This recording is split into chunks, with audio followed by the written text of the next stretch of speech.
Ntumbudde nga bwe nabasuubiza ku saa 2 zennyini nja kuba ntumbudde. Mbalamusiza banjaba ne bassebo bwe mujasinzira okuwuliriza. Abalangira n'abambejja basaava ne bannaava kansubire muri bulungi. Essaawa ziri 2 zennyini ez'akawungeezi ka lunaku lwakutaano kasira mu lwetajjuma olunaku lwa lwakutendereza Allah subhanahu wa ta'ala. So balamusizaako bannaddiini mwenna naddala bamasheeki mwenna mu Uganda olwali kubadde kutendereza mu mizikiti gyonna egy'enjawulo mu ggwanga ne mu nsi yonna. So balamusizaako. Ntumidde ku balangira n'abambejja mwenna abali mu Uganda n'abaasaasana abali mu nsi yonna balamusizaako. Wepone bannayuganda mwenna bawangalira mu nsi ez'enjawulo kansubire muli bulungi.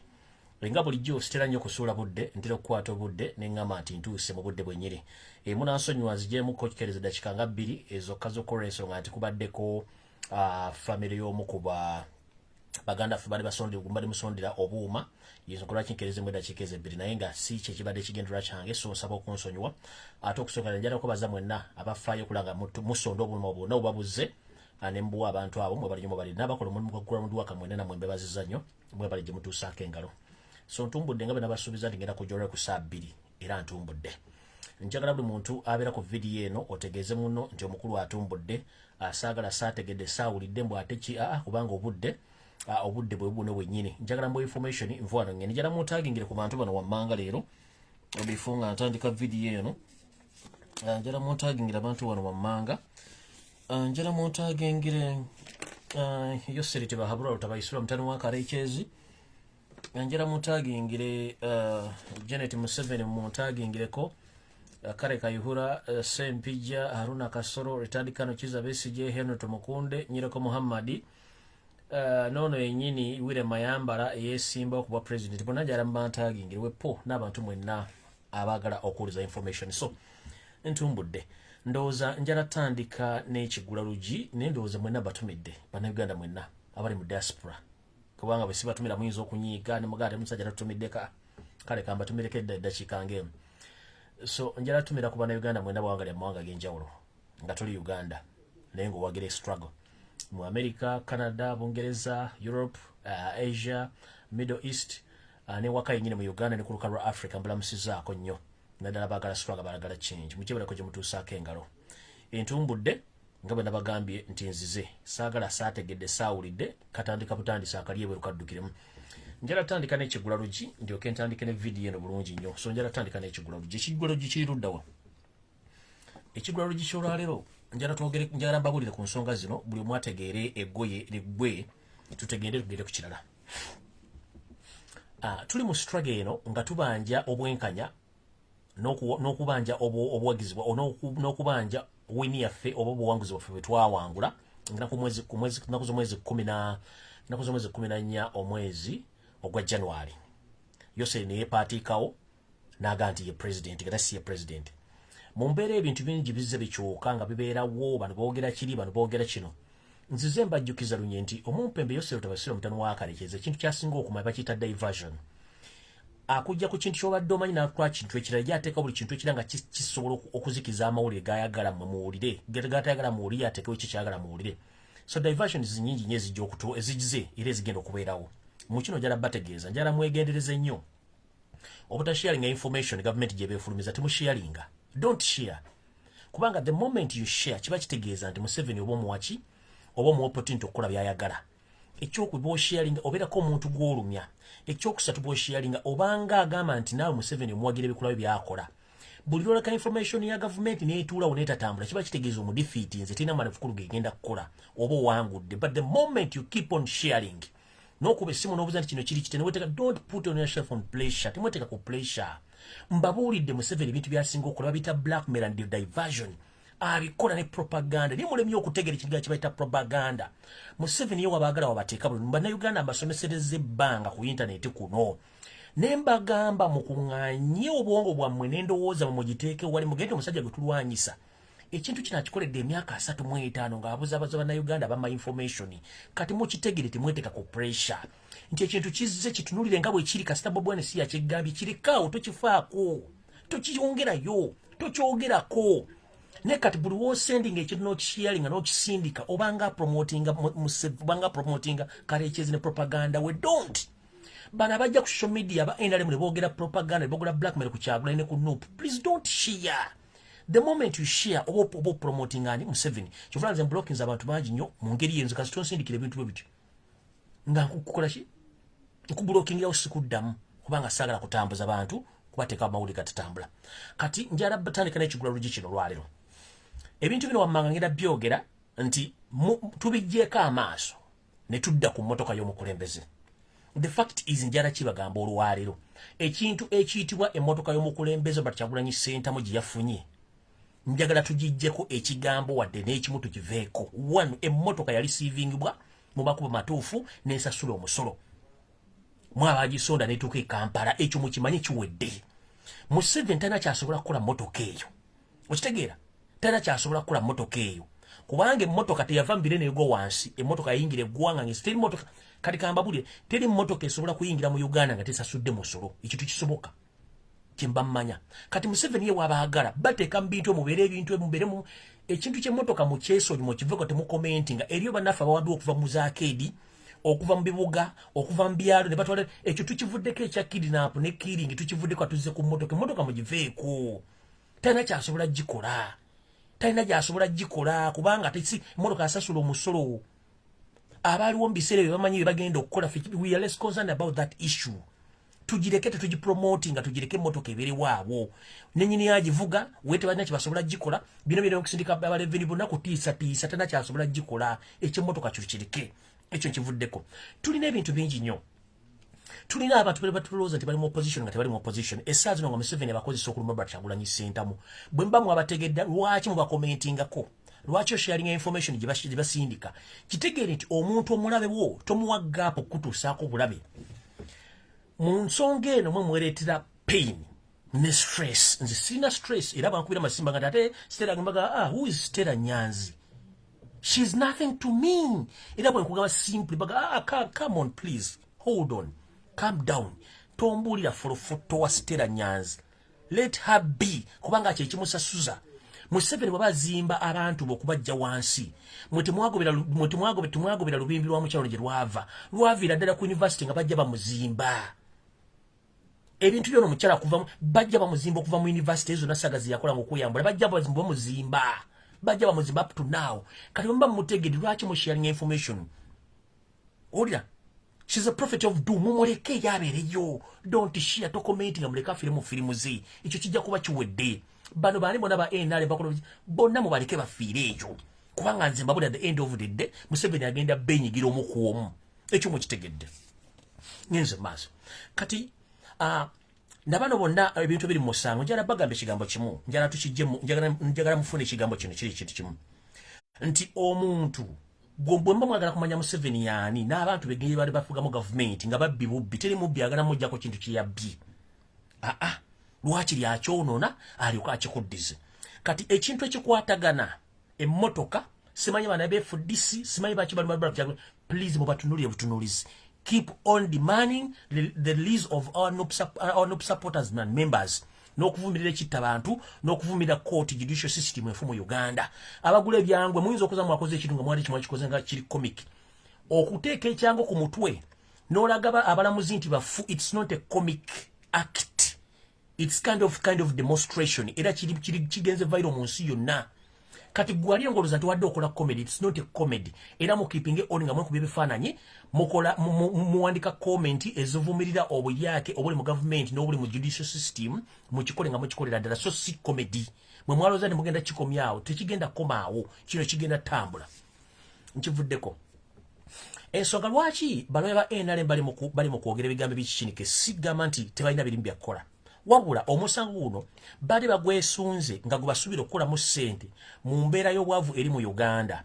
Kyagulanyi Ssentamu olumbo n'akola ki n'aluyuzaamu. Kati tosuubira muntu yabadde amaze okuwala nti nina obukadde bwange 6 ku musango gwa Kyagulanyi ng'ate bagumanyi nti already the favor eri mikono gyabwe. Kyagulanyi Ssentamu balaga nti nze omusango ngujje tomusuubira nti agenda kuddiza reply ennungi agenda kuvumirira agenda kwogera amafuukuule to the extent gwonyiga tomuddiza muleke kimulume kimudigidde kimunugune afiireyo kubanga fe tugamba nti ekimala tetugera genda mu kooti ya Museveni twagiganye so musigala awo ngenda bawo information lwe mugenda kutya kyevuda baga mutangire Kizza Besigye mutangire Nsereko Muhammad mutangire Wunyi Ddolo n'abalala kuba kati kino kiri ku kigula lugite tutundagira ku film so balo yaba NRM naba NRM bo mulimu gwabwe obubbi omulimu guno bade bagubaze billions and billions of money nga bawaddeko nadda kati omusango bwe guggwa bwe guti kitegeza Museveni agenda kubanja balance we n'abantu bade bagenda kufuna sente bagenda kufuna so emmotoka omusango tubiveeko agya tudde ku kintu kya kidnap n'okubanja bannaffe ndoza tujja kuba tukoze eki tujja kuba tutegedde ebintu bigenda maaso ne kati sera tudda ku bintu tuba twebuzaabuza ekyo tukiveeko tukirwako ngenze ku kirala bemba mwagala kumanya Museveni ye wano waafunira mu kubuzaabuza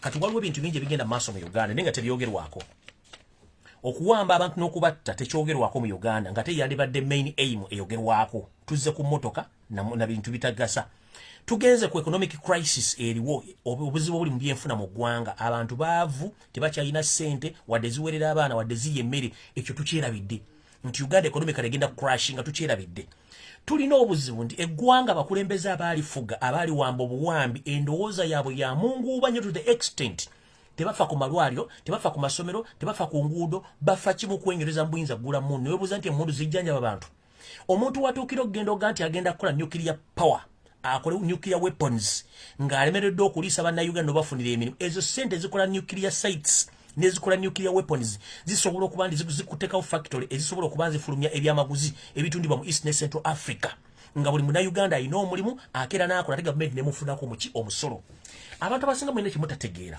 nkituyita economics oba kyetuyita GDP y'eggwanga esinzira ku nnyingiza y'abannayuganda ne gavumenti engeri gyefunamu goods and services okitegera kati njala kubuuza on daily basis Uganda exportinga byamaguzi kyo kuva mu Uganda ogenda ebweru world market tebiriwo ekyamaguzi kati ekiriwa maids which nakyo kiswaza okuba nti muddidde manpower y'eggwanga eyandibadde eyamba eggwanga ate mugivuga exportinga gitwala mayimba g'abawalabu ekyo teri akitunuulira bano bonna abafeera bali mu system baga nti basoma tekuli asobola banalizingira nsonga zino bagamba the moment we export our labor from Uganda it's like we are declining economically manpower ffe tumutwala afuluma eggwanga Museveni to the extent nti ebintu byakola atandise kukola nuclear ali more expensive than starting a factory which can employ almost 1,000 Ugandans. 1,000 Ugandans baba employed on the monthly basis. Uganda nga government, Uganda Revenue Authority, buli mwana abakola nga alina omulimu emuggyako omusolo on monthly basis. Kati ezo omusolo gwe bajja ku bakozi gwe guzimba economy n'etambula government n'efuna ensimbi kati right now bannayuganda ne average wuyo government ebagenda egenda serako abantu omutwalo mulamba nesi bantu mutwalo mulamba bangi nnyo kati if public service egenda serako abantu ate ba individual abalina business ezikurapusinga nabo bagenda kufiirwa abakozi baabwe n'emirimu kitegeeza tuperforminga bubi nnyo economically tulina kudda tugambe nti no eggwanga lirina okudda ku mbeera entuufu Museveni waayo obuyinza kubanga abantu bakukyawa bintu bye tulina okwogera nti byogerwako niyo musajja akola nuclear fact eyo site emu ya nuclear bwe mutandika serezaazo into an economic activities ez'obulijjo makolero oba small scale industries within a period of 6 months bannayuganda bawera akakadi bafunye omulimu nga tebafunye sente in return ku sente bafuna buli mwezi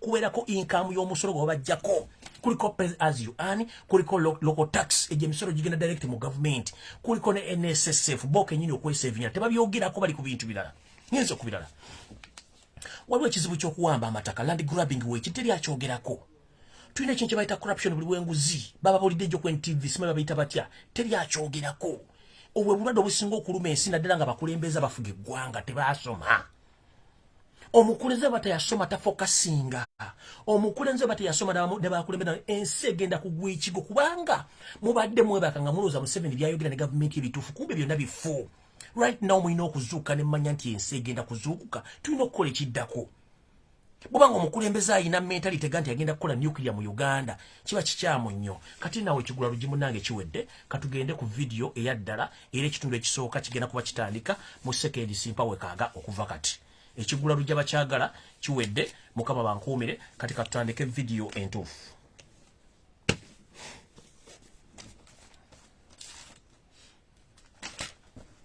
all right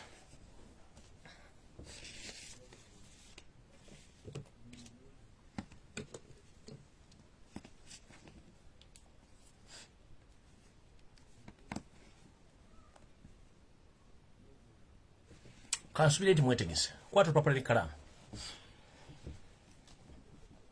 njala motagingire wano omumpembe gobayita Bujingo gwenjagala otandikirako pati esooka Bujingo omumpembe ono Bujingo twabawadde silabasi ye ne tubagamba biki byali na biki byakola naye amazima gali nti bannayuganda simanyi kikyatutuukako atuloga ali ku mujambula waggulu ba ali ku mufene waggulu emboga aziwanise ffenna yatuwunika ne tulema okufuna enjawulo mu kutegeera kwaffe tulina okulwanira eggwanga lyaffe nti tutuuka ekiseera n'omuntu ali obubi nga yasinga okuwagira NRM tutuuka ekiseera ng'omuntu ayeekera change ng'atali mu diaspora ng'ekyamujja mu Uganda talinayo future naye ng'akimanyi ensimbi zonna ezigula amayumba mu Amerika ezigula biki byonna ziva mu Uganda bana basajja bazibali bazitwala mu Amerika n'asigala nga wagira NRM essaawa zino njagala kukatema bannayuganda mwenna basabira ku kanani simanyi kanoni landi bikozi bitya njala bagambe amawulire gano saagala munyiige saagala mukaabe njala mutagingire Muhoozi Kanyirugaba Kanestani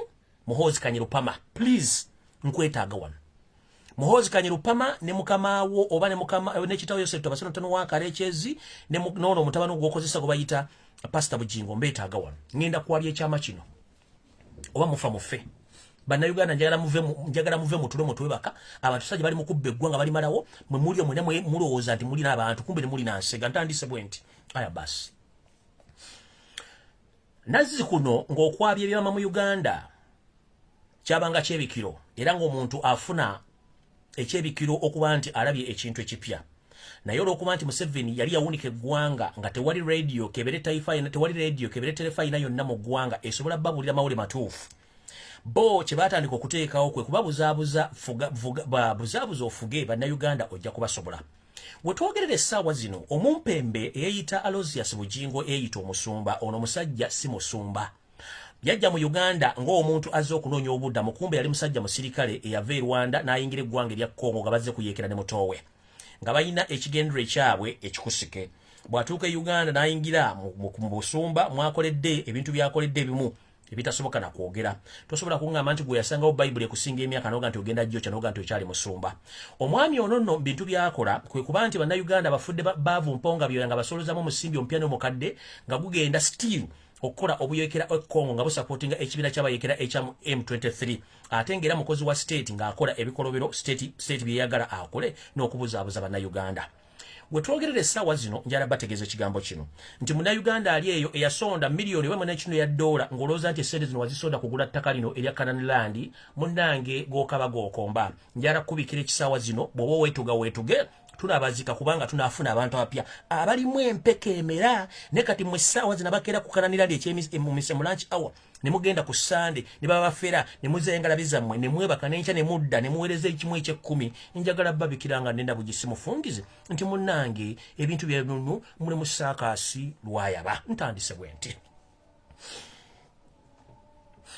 ettaka lye mulowooza nti lyammwe endiga ezisabira ku Canaan Land ewa Bujingo ettaka si lyammwe ettaka lino omumpembe Muhoozi Kanyirugaba yalikwata essente empya n'enkadde n'aligula naye mu kuligula ssente zino yazikwasa omumpembe gwe muyita Aloysius Bujingo pastor waliwo okusika omuguwa wakati wa nannyini ttaka lino olw'ensonga nannyini ttaka yali tayagala kuguza muntu yenna ttaka lino naye ne bamusendasenda okuguza ettaka lino nga bagenda kuzimbawo kyaki olw'okuba yali mukkiriza nakkiriza okutunda ettaka lino naye nga gwaliguza takola ki tamumanye ettaka lino Muhoozi yakwata ssente eziri mu kakadde ka dola n'omusobyo n'azikwata n'aziwa omumpembe Aloysius Bujingo n'agula ettaka lino ng'aliguza mu manya ga Aloysius Bujingo naye nga waliwo transfer forms already eziriwo ensayininge ng'ettaka lino lya Muhoozi yagula ettaka lino ng'ekigendera kye kyakuzimbako mayumba agapangisibwa ze tuyita estates olw'okuba nti ettaka lino lilembalemba okutuuka ku luguudo lwe tuyita olwa Northern Bypass era nga n'ebyapa weebiri biri signed by Bilisani bayo musajja ono nti ettaka lya Muhoozi Kanyirugaba papasi baaligula nga location bagira benti nnungi nnyo okuzimba estate esobola okuvaawo kyakiweeri n'okutuukira ddala ku Northern Bypass okuba nti bakasitoma ba Muhoozi babananga bamaze okuzimba ennyumba ago kijja bangira nnyo okuaccessinga main road so njagala babikira ettaka lye mulowooza nti lyammwe ettaka lya Muhoozi Kanyirugaba kuba yaligula bw'amala oddigula kati nno ngenda babula ekigendo batiisa mu kaakasenti ensimbi Muhoozi bw'amala okugula ettaka lino Bujingo nafuna obutakanya ne mukazi we ng'omukazi amugamba nti wagamba endiga zisimbi zino zigula ettaka era endiga zasoloze sente kati muwulire nno firimu Muhoozi wamala okugula ettaka lino ne bamukwasa ebyapa n'empapula ne babikwasa Bujingo manya ga Bujingo tekwali manya ga mukazi omukazi ye waabuukira omukazi oluvannyuma akimanya Teddy nti ettaka lino ekituufu Bujingo mufere ettaka lya Muhoozi Kanyerugaba Muhoozi olwakimanya ti omukazi atandise okukkaanira ebintu bino Muhoozi n'asalawo baleete Susan Makula okumuleka no baagala gikwata mu mbalaba mwagala gikwata mu mbalaba ne mmala biseera mwagala gikwata mu mbalaba mmala biseera mwagala gikwata mu mbalaba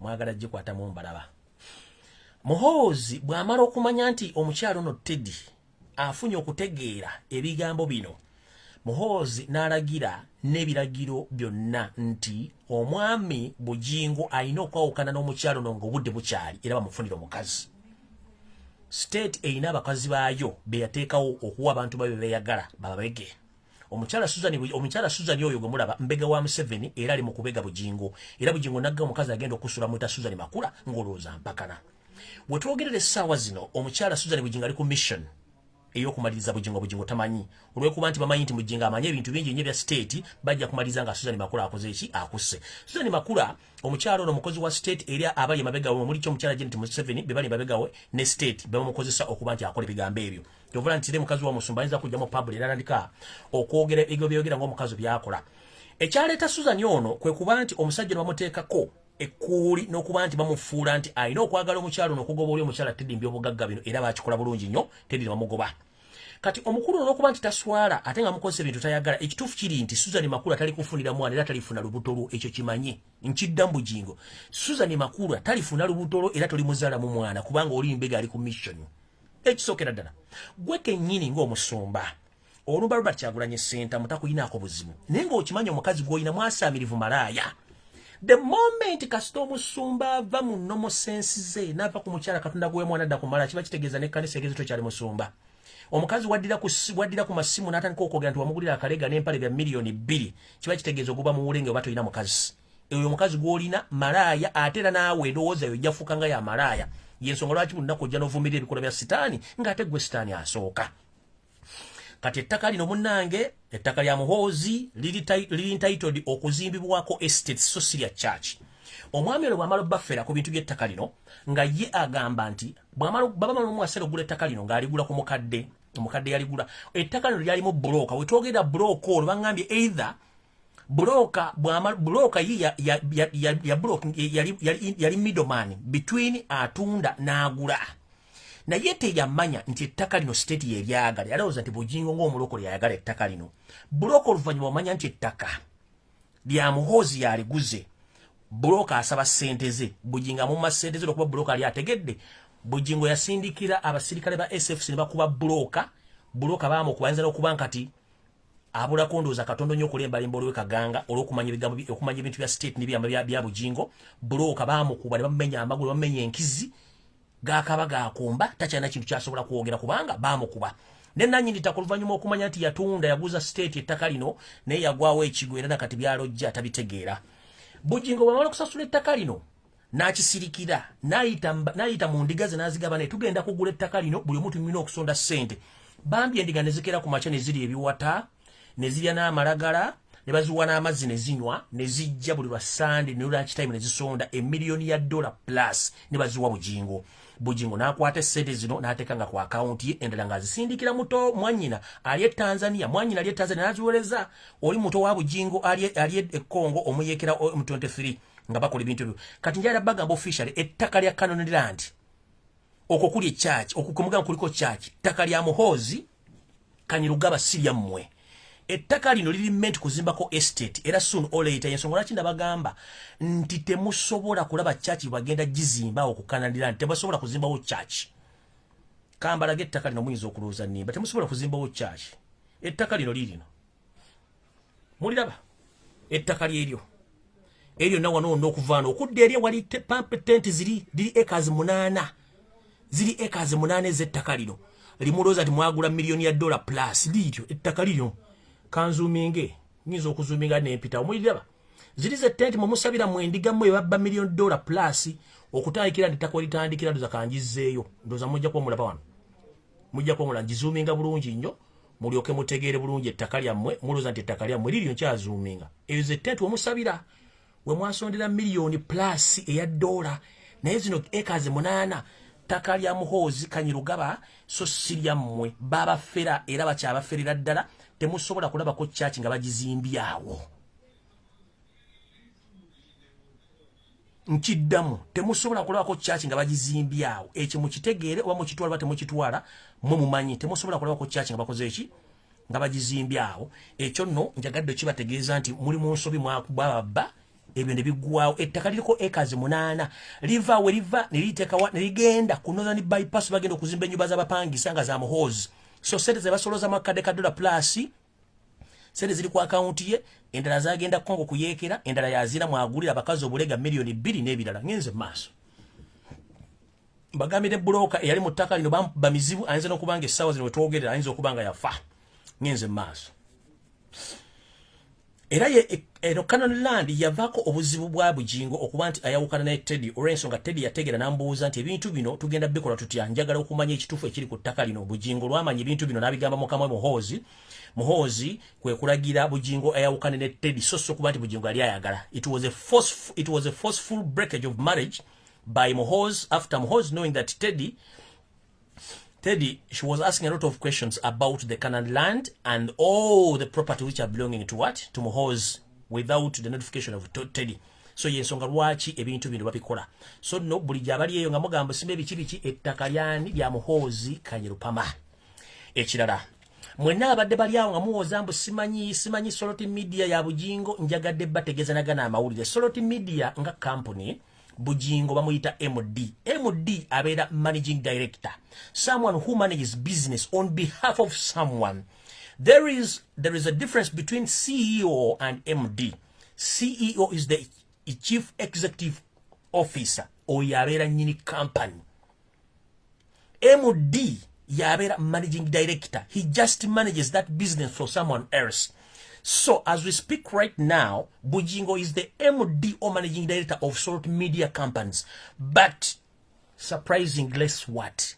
The CEO of Soloti Media company is Muhoozi Kanyirugaba as the boss. But, in his absence, Felix Kuraije,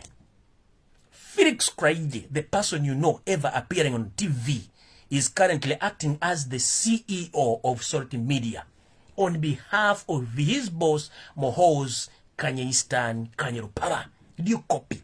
Yensonga lwaki Felix Kuraije ayina office eyekyama ebera ku Soloti Media wabera Felix Kuraije yakubira essimu Bujingo namugamba nti omukozi mugobe ono muleke. So kati abali nga bowooza simanyi Bujingo yena nyiri Soloti Media wo zonna radio ne TV byonna bya Muhoozi Kanyirugaba. Eranga ye Bujingo alinga managing director, just he manages the media, but orders zijja wa Felix Kuraije ye kenyini oyo yayogera oyo yefula mbusimanya yagala nyegwanga bonna bayaye katamanyi Felix Kuraije ye mwami owabera mu kyambalo ky'amagye ayogera ennyo naye nga ate kati atula ku Soloti Media ino office nga akikola on behalf of his boss Muhoozi Kanyirugaba. Kiba kitegeeza nti bana abantu mwenna babafera ate bakyabafera mpaka. Do you copy? Nyenze maaso.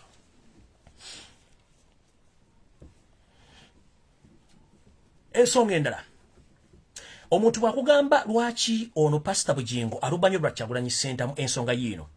Omwami ono twabazemu okubala okutonotono ng'omwami ono olunaku olumu ku lunch hour akunganya wakati wa $7.8 naye nga ssente esinga obungi abadde azijja mu bantu abali mu diaspora naddala abaana abawala abali mu biyumba abaana abali ku byeyo n'abakyala n'abantu abalina ebizibu enjawulo naddala abayagala Yesu Kristo nga mukama wabwe Katonda okuba nti bafuna emikisa naye ng'emikisa gye bafuna mifu nnyo. Munnange Robert Kyagulanyi Center mbwajja by'obufuzi omudigiro ne gukyuka. Abantu abali bawereza esente nga baziwereza Pastor Bujingo sente zakyuka ne zidda mu struggle era nakati zikyagera mu struggle. Bujingo yali asobola okunganya $8 million olunaku nga zijja ku world limit sente tezikyega sente zigenda wa Kyagulanyi Robert Center. Bujingo bwakimanya nti ebyobufuzi bikutta akati Kyagulanyi kati yaliko era ne sente zonna zaali zijjanga offering kimu kya 10 nga zijja ku limit nga ziva mu diaspora tezikyajja nti abantu baziwa Robert Kyagulanyi Ssentamu lwa struggle bujingo bimu ku bintu emunyiza okulumba Robert Kyagulanyi Ssentamu ezo zimu ku nsonga njala bategeeza bana Uganda omusajja ono gwe muwa ensimbi si muna Uganda musajja mugwira ensonga lwaki avuma Robert Kyagulanyi Ssentamu kubanga mukozi wa muhoozi ensonga lwaki avuma Robert Kyagulanyi Ssentamu offering ze mwali muwaayo ku world limit nga zijja ku mobile money ku account ye nga akunganya milioni 8 olunaku tezikyajja temukyaziwa emozi Robert Kyagulanyi Ssentamu nezigenda mu struggle kino kye kimujijira ng'envunze ento eyakayingira ekigere ng'ate kulumya mu mpatanya yakagera akakazi akasemba yeri akanaswi ng'ate eri mundeeri kati emwenyiga nemujijira kadaga kiki so omwami ono twagenze okubala abalamu mu kitonotono ku ssente ezijjibwa ku bannayuganda nga temumanyi njagala okwate calculator olira obusongo olunaku mu lunch hour omwami ono akunganya milioni 7 olunaku lumu akunganya milioni 7 ezo just birabo wali ku ndiga nga zireese wali ku kanale jemba gambi sitaka lya muhoozi kati milioni 7 times 7 omwami ono mu wiiki emu akunganya milioni 49 no times 6 sorry 7 times 6 omwami ono munaku mukaaga zokko kuva ku mane paka lwa mukaaga akunganya milioni 4 mwezi 42 which munaku mukaaga Monday Tuesday Wednesday Thursday Friday Saturday milioni 42 kanzu bawandikire wano njala babali mutegere nti bana abasajja tebajja kuwava za Uganda kyovula chache nyingi nnyo bajja kujisula ddalu ene chali part 1 njala kwabya kasajja okepanka one day mu church hour equals 1 million musanvu 7 times 6 equals million ya namu 2 ezo naku mukaaga zokka kati olw'esande lokka bujingo akunganya wakati wa milioni 18 kwabiri tuge milioni 2 netuga tuge milioni 2 round figure milioni 2 that is just a week kati bodira zino milioni 42 nozigata ko milioni 2 za kunganya mu which bujingo akunganya milioni 6 just within 7 days musereze muwayo 7 days kati bwobala 62 millions ogo ye which times 4 lindako 62 millions times 4 the which bili the which nyamu mwezi mu which times 4 mu mwezi akunganya milioni 2.8 eyo gwe mwezi kati dira milioni 2.8 times 12 gwe mwaka milioni 2.8 times 12 gwe mwaka omwami ono akunganya omwaka gumu akunganya obuwumbi 2 mu bukadde 976 just a single year mumwe nenga ne church eganya okuzimba kubanga temubadde temukimanyi lwaki echurch temanyi ettaka lya bazimba wo church mukeera mbisooto ne mbiri nyamu nakola programs ze naagenda mbagambye omwaka bujingo akunganya bilioni 2 mu bukadde 976 omwaka yakamala we myaka emeka musobola okulaakulana eggwanga lisobola okulaakulana nga tulina abantu ng'abatoyo so mu bayitirivu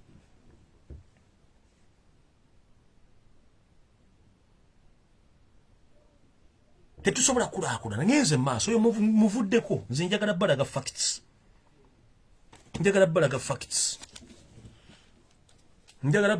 ndoza mutegedde ensonga lwaki alumba Robert Kyagulanyi Ssentamu kati ndowooza bujingo sirabasiyo kati sawa zino nvuddeko ku party ebadde esoose ngenze ku party B eya video ekigula lugi kyawedde mbagambye information ya bujingo ettaka lya Kanaland Syria mu bannayuganda ettaka lya Muhoozi Kanyarugaba yali sasula omusajja najja bakunya milioni ya $, plus mbwe ettaka lya mmwe ettaka lya Muhoozi ne transfer form wezi zonna zirinze bulinzi temulira bakuchachi nga bajizimbye waawo okujjako kye basobola bakolera ennyo nga bwe ntera okwabya ebintu bino baso eyo tenti yokaweeri bayinza okukozesaako ndowooza bayinza okukozesaako eka emu ne babazimbira mu chachi ekitaka erisigadde ne bagamba nti ate lyazzimu obuzibu ali tutte kino ng'esinga kigeesinge kino kyange nga nze bwe mmala okwabya ebintu bino okujjawo kyenjogedde bayinza okugamba bujingo tujjeko eka emu tukuzimbireko chachi to prove endigazo nti wane wantu waabwe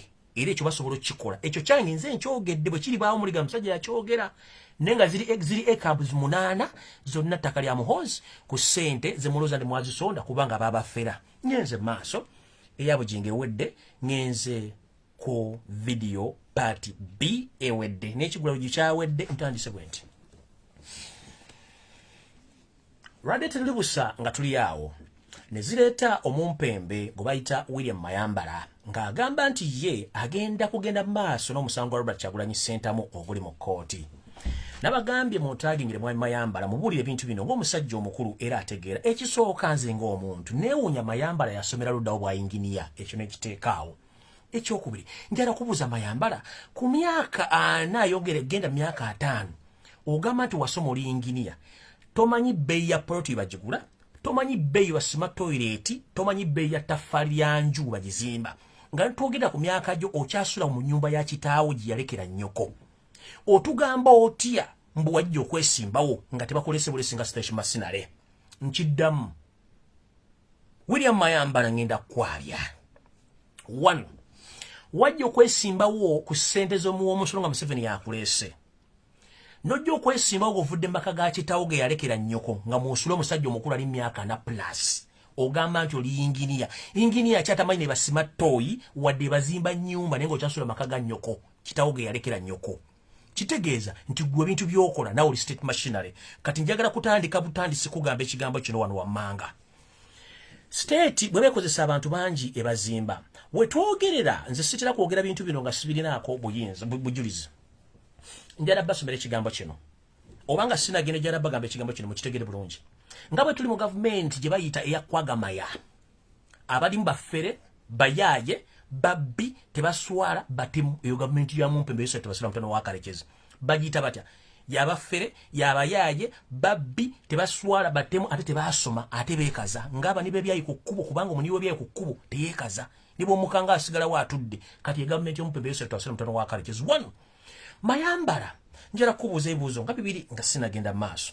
Ekisooka Mayambala mu constitution ya Uganda tukimanyi bulungi nnyo nti bwe mpawo musango era nze ndeeta obujulizi era nze ndinedde bulugatu musango ngujjeeyo era teri muntu agenda kukola ki agenda guwaaba. Mayambala njagala I want to disprove you plus your entire mafias or your bosses, that is Museveni, Nsereko Muhammad and Kizza Besigye. Please, if Robert Kyagulanyi Ssentamu and the entire NUP, they withdrawn their petition from the courts of law. You don't need to continue with that petition because the petition reads that Robert Kyagulanyi Ssentamu on NUP versus Electoral Commission, Yoseti Bahabulwa, and Attorney General of Uganda. There is no anywhere where it's written that anyone who can carry on with that petition in no, because it's Robert Kyagulanyi Ssentamu who petitioned the court. So, bw'oba yagala continuing n'omusango guno, please, tandika buto ogende owaba omusango nga gwe William Mayambala, so si kutandikira ku musango gutali gugwo. Nja kuwulira okulabirako. Omukyala bw'abanga ali muleba ng'agenda kuzaala, bwe bamugyamu omwana nga bakozeseza Sicilian, omwana oyo tasobola kudda mu lubuto kubanga abasawo tebasobola muwayalinga. Kati NUP yatwala omusango gutuuka okwengera netuuka okuguzaala ne gugaana. Fene tugamba n'omusango guno katulwokuba nti tusobola genda musango guno katusalewo omusango guno tugujje mu lubuto tugugjemu tugukwate ne tugweddiza. Kati gwe Mayambala ogamba otya mbu oyinza okukwata omwana n'omuzza mu lubuto, which is impossible, tekisoboka. Ekyokubiri njarageza ku bakyala njala kusooka mu nsonyi kubanga ndakozesa mu bakyala.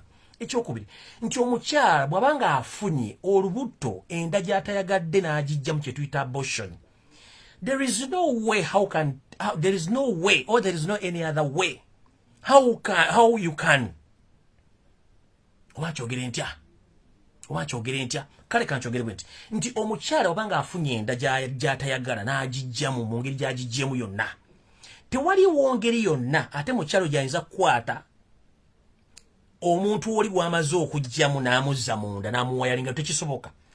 Omusango guno bwe gubanga Robert Kyagulanyi Ssentamu ne NUP baaguggyemu enta, tegukyasobola kuddayo. Kati gwe ate ovooti eri n'ogamba nti ogenda guddamu, tekisoboka mukama wange. Fe omusango twaguggyeyo, genda okole petition eyiyo ogiteekeyo nga gwe Mayambala era otubula ekigendererwa kyo ki ekyo nga nkimaze. Mukulu Mayambala, njala kugamba ekigambo kino gwe kennyini ng'ennaku z'omwezi 23 omwaka 2021 January wagamba bwoti mu bigambo byo wagamba I Mayambala William have considered that wagamba bwoti William Mayambala concedes the presidential defeat but he condemns Bobi Wine's presumptive arrest ennaku z'omwezi zaali ng'ennaku z'omwezi 23 omwezi ogw'olubereberye omwaka 2021 Mayambala wagamba nti okkiriza ebivudde mu kulonda nti era Museveni awangudde owulidde bulungi wabyogera yiyo article Mayambala yiyo wensako linze we wali ennaku z'omwezi gwe kenyini wa conceding nti okoze eki nti Museveni awangudde bulungi era ebivudde mu kulonda obikkiriziganyizza kankusomerere article endala yino wano nkuddamu the same day ng'ennaku z'omwezi 23 omwezi ogwa January gwe twakakuba emabega egamba bweti former presidential candidate Mayambala William says he agrees with the results of Electoral Commission Uganda gave him. He is the next president and disagree with now Bobi Wine is being handled. Mayambala was among the 11 Ugandans that contested for the country's top seat who were flooded by the incumbent and national resistance movement candidate Yoseri Tibahaburwa Museveni, whereby Museveni got 58.64%. So Mukulu, you considered that Museveni won the elections and you congratulated Museveni. How dare you at this moment, or at this particular moment, now you are going ahead with the petition, which was petitioned by Robert Kyagulanyi Ssentamu Onunupu candidate. As who? You congratulated Museveni. Njagala mumpulirize bulungi. Ono mwami Mayambala yagamba Museveni awangudde. Era inebivudde mu kulonda abikkiriza. Simon Bakama n'amuwa empapula ze nga nsiringe bulungi nga nsayininge nadda mu nyumba ya kitaawe gye yamulekera ne nnyina ne yeebaka. Kati saakino bw'agamba nti ate Museveni ate ngenda muwaabira simenze ngenda ne petition kati ngenda kubulya mukulu otegeere ebintu bino wammanga kubanga mwadde mu meeting gye mwabadde Bakama bonna bategedde ngenda ku exposinga. Waliwo omukyalo omulala Kafulu yakugambye bw'ati. I don't see Mayambala emerging from nowhere. When I hear is insinuating the case that he leaves a bad taste in my mouth. He had lunch with EC officials on the day election results were being announced. Wanabakugamba. Nti omuntu ono yeewuunya Mayambala gy'avudde okujja okweyingiza mu musango ogutali gugwe. Kino nno kimuwa empulira embi mu bulamu bwe naddala ebigambo biva mu kamwa era nga tabitegeera. Agambye bw'ati nti olunaku lwe balangira ebyava mu kulonda omumpembe ono William Mayambala yali ekyemisana n'abakulembeze b'akakiiko ak'ebyokulonda ku lunaku lwe baasoma ebyava mu kulonda. Ompulira bulungi. Era omwami ono Mayambala yavaayo n'agamba butereevu nti ye ebivudde mu kulonda abikkiriza kubanga okulonda kubadde kwa mirembe na bwenkanya. Omukyalo n'agenda agamba nti ku ye akirabanga ekive ekiwunya ekyesittaza okuba nti abantu abamu batuuse okuba nti baasoma naye nga balowooza ng'abaana ba nassale gw'ogenda okuwa ice cream n'amala okulyako kooni ice cream n'amuyita mu ngalo n'akola ki n'ayiika. By'ebirowoozo by'omukyala we byayogedde. Kati mukulu Mayambala ngenze kunnamusa kubanga etuuse ku nnyooge. Ntandise bwe nti kanzitemu abakatuuka Mayambala ono gwe baleese mu baswalize yagamba bw'ati mumpulirize.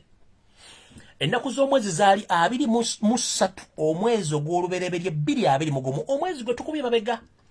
Ono azze okugamba nti agenda ku challenge ya Museveni ekigendwa kye kiri bwe kiti. Yoseri Tibahaburwa lutabayisula mutano wakati n'ekibiina kya NRM ekibatta. Si kugamba Robert Kyagulanyi Ssentamu yaggyeyo omusango. Ekibatta kiri nti baagala omuntu yenna agenda obayambako. Winnie Doti n'akakiiko ke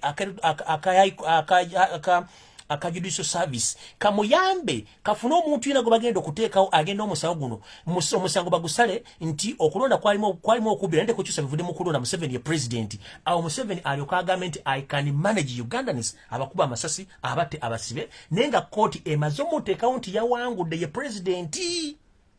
Museveni kyagala bakita legitimacy. He want to be legitimized by the courts but using his agents.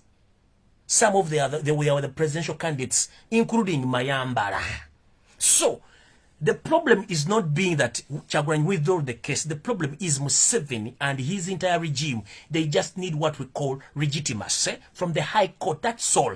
He is going to use all sorts of machineries to make sure that the High Court make sure that he gives him that legitimacy. Kyagulanyi kyalengereddewo n'agamba no.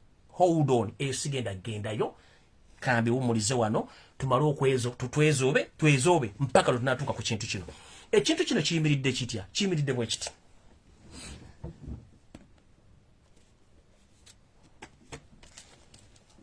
Ntandise bwe nti. Olunaku lwabadde lwakusatu ku ssaawa 10 ez'akawungeezi eze Uganda. Mumpuliriza bulungi nnyo. Olunaku lwadde lwakusatu ku ssaawa 10 ez'akawungeezi eza Uganda. Njala mutange lutandikano Kizza Besigye kuno abeereko. Tukooye gusajja gwe okwesiba ku Uganda nga nawe kennyini ovono wodo tukyabunoonyerezaako. Njagala nkole statement eno oveeyo gabe public nti tewabadde mu State House Entebbe ku lunaku luno n'essaawa bwe ziti. Mumpuliriza. Olunaku lwadde lwakusatu ku ssaawa 10 ez'akawungeezi eza Uganda. Museveni yasinkanye retired Kizza Besigye nasinkana Winnie Doti oba gumuyita Chief Justice Winnie Dolo nze muyita Winnie Doti omumpembe Muhammad Nsereko oba Nsereko Muhammad ye yabadde mu State House yali atuuse dda ne boogera ku nsonga gye bagenda okuba nti bakwasaganya mu musango guno okulaba nti gugenda mu maaso. Ensonga lwaki omusango guno Winnie Doti yagulemera first time bamugamba by all means make sure this case remains in courts of law. Whatever outcomes, for us we shall defend you because we are in the power. So mwami onafune ebiwawaatiro bimera era n'atandika okubuuka kwe kwogera mafuukuule. Njagala bategeeza mu meeting yabaddeyo ku lunaku lwokusatu ku ssaawa 10 ez'akawungeezi. Museveni yasinkanye Tandikano Kizza Besigye mu State House mu State House Entebbe. Winnie Doti Nsereko Muhammad Nsereko Muhammad eyabaddeyo era ng'eyaseerese erinnya lino yabadde Nsereko Muhammad kubanga mission director eyaleese yakomezzaawo omwami ono Mayambala muzannyo guno. Era ne bayita Mayambala bamusomera ddiiru eno kwe kujja n'asekanga omuntu omugwagwa awujja obugege oba mumukende ku kyoto n'atamanya nti omuliro gusukka obungi obugege buno busiriira. Mayambala lwamusomedde ddiiru olw'okuba nti ku nsi talinaako kintu kyalinako okuggyako abaana bazalire maka ga kitaawe nakkiriza okujja okugenda mu maaso n'omusango guno. Ebintu bino babikoze babiteesa ku lwokusatu era bikkirizibwa ne Winnie Dolo n'abikkiriza kukubira Mayambala ne bamuleta lubalwa mpaka okusayininga empapula ezo okukiriza nti agenda n'omusango guno. Ne beerabeera nti omusango guno olwedde ennyini gwe yagujjayo. Omusango guno ogenda kubanga gufacilitating wa Yosef Takusira Mutano wa Kalekezi, Tandikano Kizza Besigye muwa amagezi, Nsereko Muhammad muwa amagezi. Mwenna njagala mukitegeere nti Mayambala ono ng'omuntu mu kusookera ddala n'osimbi ezaamwesimbyawo ssente zaava wa bbalamu nga Nsereko yazirimu ne ziyingira enziyingira gye yali agenze n'agenda ne yeesimbawo. Ekyokubiri, omwami ono ye nga bwaga nti yali presidential candidate nga yalimwa n'okkubisa ebifaananyi ebiwera disitulikiti ebbiri. Omwami ono bwagamba nti yali presidential candidate nga n'ababodaboda bamuvuga okumutwala ku nomination day n'olunaku lwe yakola ebitundu bali yali mu basasula. Ajewa gatsi ezitandika okuteeka mu musango ssente zino kubanga tukimanyi mu meeting eno bamweredde ssente pya nekadde mwagenda okukolera ebintu bino byonna wammanga kubanga ssente zino Nsereko yazirina Kizza Besigye basupervising omusango guno okulaba nti omwami ono Museveni afuna legitimacy mu musango guno. Meeting eno yawedde ku ssaawa 3 ez'ekiro. Kati njagala kuswaza abantu bano wammanga.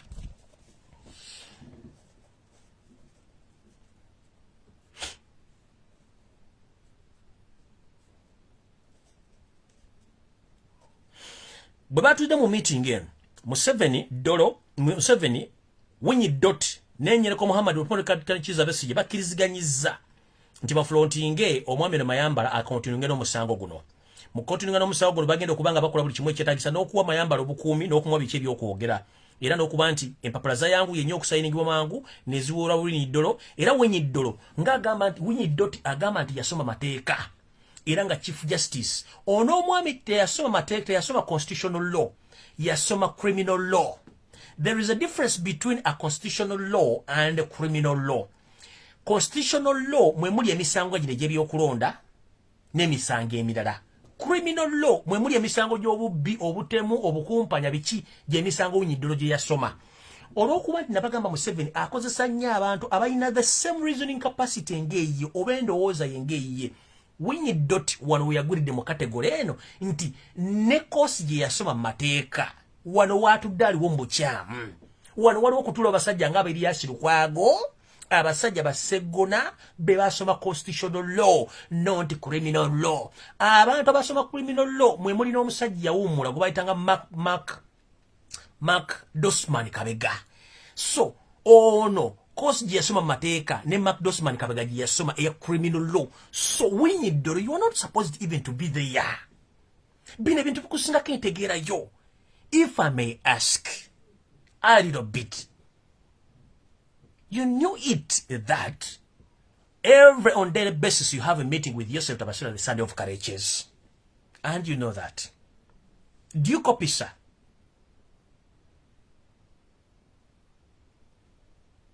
Why do you have more interest in this case than the owner of this case?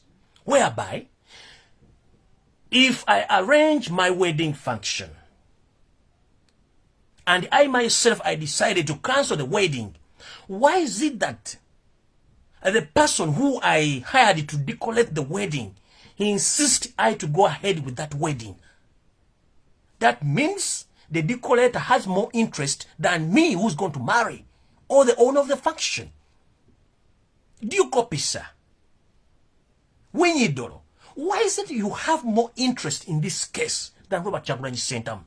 Whereby, Robert Kyagulanyi Ssentamu is the owner of that case, but for you, you have more interest in this case than Robert Kyagulanyi Ssentamu. Whereby, you know that the application was applied by Robert Kyagulanyi Ssentamu, but not Museveni, not any other, someone else. Why is it that you had a meeting with Museveni and you decided to float again another person to go ahead with this case? That is Mayambala, a former presidential candidate who considered that the elections was free and fair and Museveni was announced as the winner. Though it beats on my understanding to the extent that I'm starting doubting your education background, whereby that you studied criminal law, not constitutional law. That's why you are behaving like someone who didn't go to school even. Mr. Winnie Dotty, please behave. If I'm the owner of the function, I have all the rights to cancel the function. But if you see the decorator has more interest in that function, first ask yourself, who is going to pay you? If I myself hired you to decorate the function, I've said that the function is cancelled. Why do you have more interest? Because I'm the one to pay you to decorate the function. So if I call off the function, that means the business is done. No more business. I'm not going to pay you. Why you have more interest in this case for the first case? Mbabuuza. Ndi wano ngenda kuwasa mukazi wange ntegese embaga bulungi nnyo buli muntu yenna mugenda ogenda kukola kino era mbasasuddeko ne deposit. Ne kyaki tugisasudde tumaze n'okukola ihaso. Then nenfuna mulenga kirabe ko kuwasa kuno nkoze ensobi sigenda kuwasa. Nenkubira buli muntu ina nkubira kyaki nenkubira buluganda omukazi n'omukazi nemukubira mugamba sigenda embaga sigenda jogera sigenda kuwasa mbivudde mu sibirimu. Kyokka mu bantu benakozesa ku mbaga eyo mwe mwali omutimbi naye omutimbi aŋŋamba munnange nno nze embaga ngenda gitimba sigenda givaamu embaga ngenda gitimba n'okulemerawo naye nga n'ekifo wagenda okutimbira wange nze nasasuddewo kati lwaki omutimbi alina more interest than nannyini mukolo kitegeeza omusimbi alina interest mu musango oba sinakiri abadde ayenda ku mukazi wange okitegeera. What if omutimbi bwamala okutimba ku lunaku tugenda okusinkana mu kyaki ng'omukazi taze ng'omutimbi yamututte era the same story okuli mu keesi eno okitegeera. Winyi Dolo chimanyi bulungi ti mu constitution omuntu applying omusango yabanyinigo ayina rights as withdrawing. Kati wakoze ensobi. As I mentioned that for you, the course which you studied in law, it is a criminal law, not a constitutional law. You made a mistake. At the time when Robert Kyagulanyi Ssentamu was petitioned the High Court against the 14th January election or presidential elections, Robert Kyagulanyi Ssentamu didn't apply or didn't go anywhere to gazette that case. Winnie Doty, can you show the public where that case was gazetted? In any newspaper or in any government gazetted paper? Why do you, at this particular moment, you force Robert Kyagulanyi Ssentamu and his lawyers, if they are willing to withdraw the case, they first go and gazette that application? Why?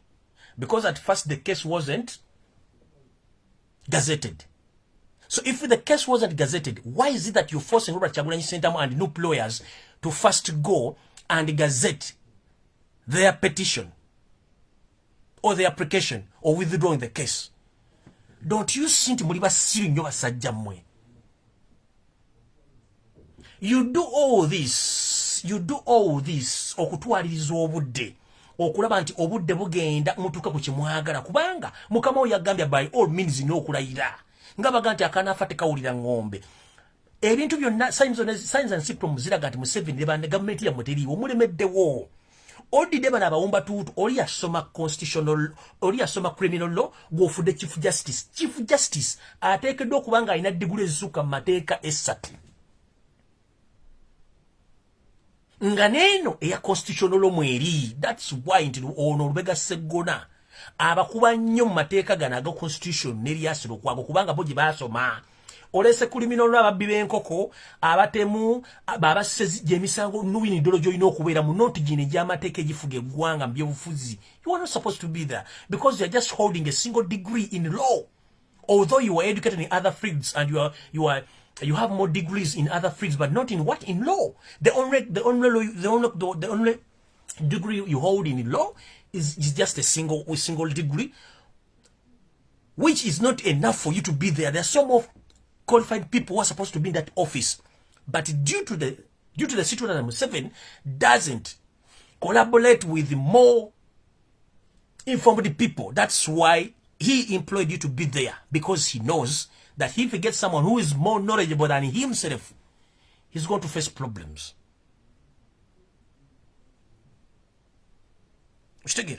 So no mukulu Winnie Dolo njagala public bense manye nti Kyagulanyi bali awo musango guno teyasooka agenda mu mpapula za government, mu mpapula za mawulire kuloopayo musango nti agenda kuwabira Museveni Electoral Commission ne Ssaabalabirizi wa government. Yajja mu kooti enkulu. Kati olwokuba mwagala twaliriza budde n'okalubya ensonga zino, gwate wamugende oba akujjayo musango guno bagende bagugazetinge bagulwabire mu mpapula za mawulire n'ebyapa bya government nti mugenda gujjayo, naye nga mu kusooka bwe twatuguwaba temwatusindika genda mu byapa bya government mpapula za mawulire tugulange. Whom are you fooling, my friend? Fete twasoma mateeka naye tugoberera okusinziira ku bye tumanyi ebitambula mu maaso. Mukulu Winnie Dolo eno game temujja gisobola nabagaba n'abaana mwali mwabe basootulo baazuukuka. They do research and they know. Ate tukola research. Kati lwaki wafuna into oyina akasajja ku mutima ozunga n'akasajja ku mutima sigula omukono ogwale malanga bakokyezza amazzi. By the way, I'm waiting for one of my drones. They are doing research. They are doing more research about the incidents which happened in Bugolobi in 1994 during the USA World Cup in 1994.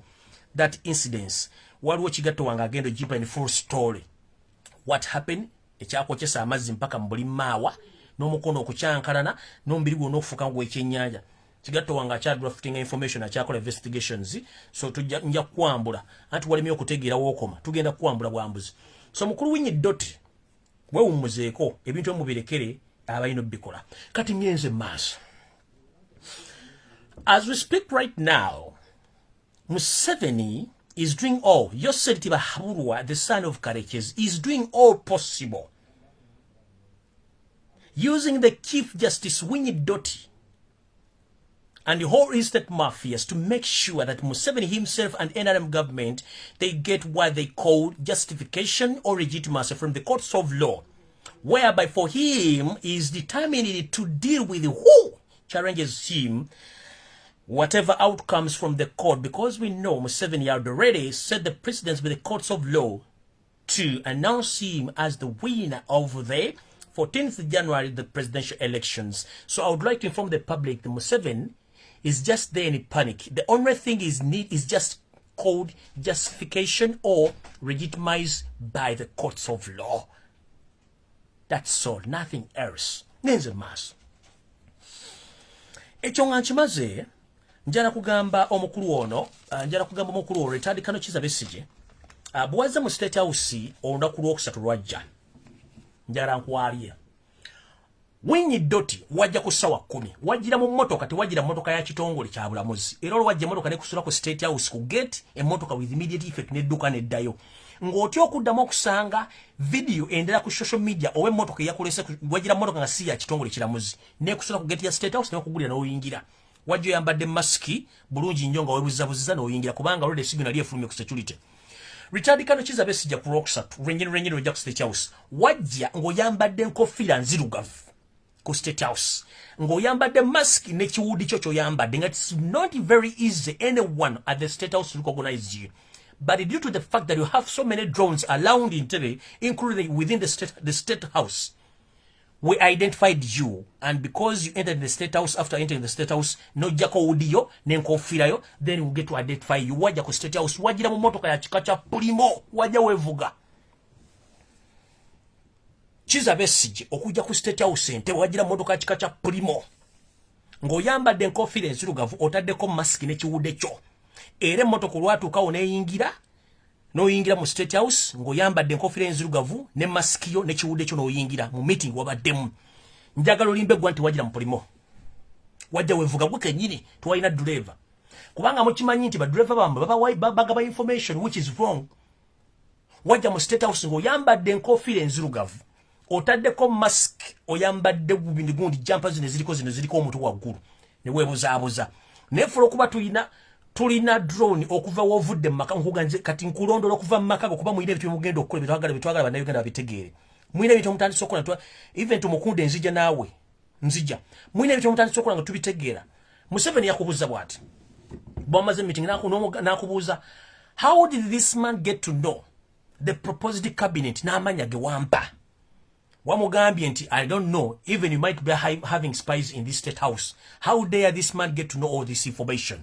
Era nembera mu panic olwamanya ge nafulumya abagaba ntugwe kenyi tutandikano Kizza Besigye wawaayo abagenda okola ki abagenda okubeera nga ba minister abadde mu opposition nga tegoba ko sambo olwa opposition nga tuli mu opposition nchiddamu wajira mu kofiira nzirugavu ng'oyambadde wude kijampa ebiriko by'omuntu biriko ebiriko enkofiira agulu ng'oyambadde mask wajja ovuga motoka ya pulimo nga gwe kennyini gwe weevuga n'oyingira State House boss. The fact is n'abasiri bakale ba SFC bonna abasinga obungi bali tebakutegedde until abakumanyi entambula yo n'engoomayo wano mu mugongo. If you want to identify someone from behind oteekwa okubanga omumanyi okuva wano mu nkoona mpaka mbigire wansi ng'omutunuulire from okuva mu nkoona eno wansi mpaka ku bigire entambula gy'atambula n'engeri gy'atambuza emikono gino.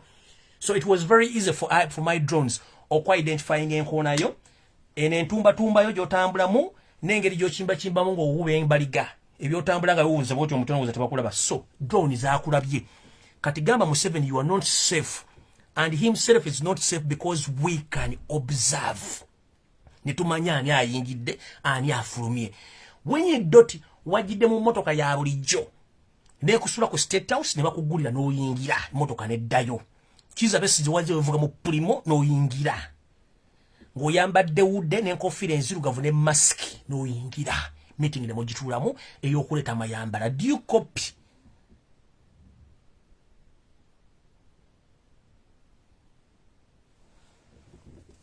Ngenze maaso kati mukulu Mayambala ddamu manyire ensi mbuwaze musango gwa Kyagulanyi as individual you are state funded and we know all this.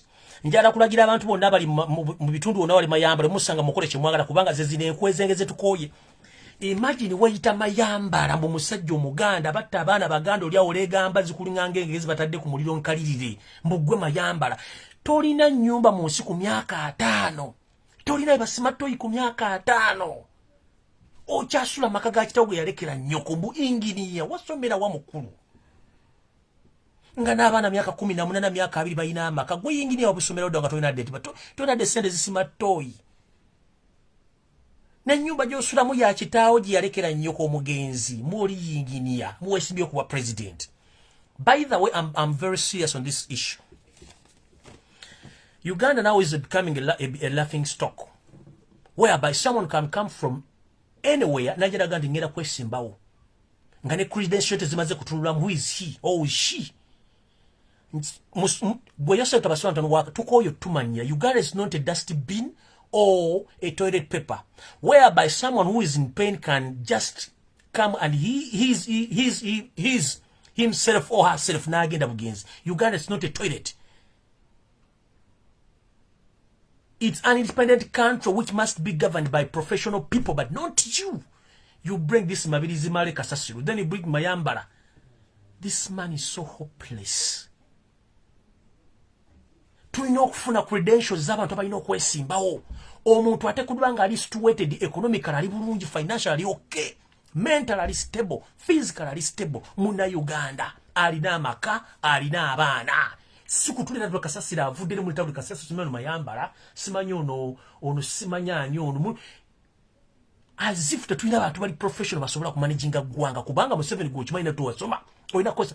In fact ense ezisinga ne bogenda mu America ba Kenya basoka kutunulira financial background yo family yo jolina oli mu Nancy kicho osobola. Are you mentally stable? Are you physically stable? Olina ki neno olete emponga byoya nga ate baganda bakyakozesa mbuzi nganda.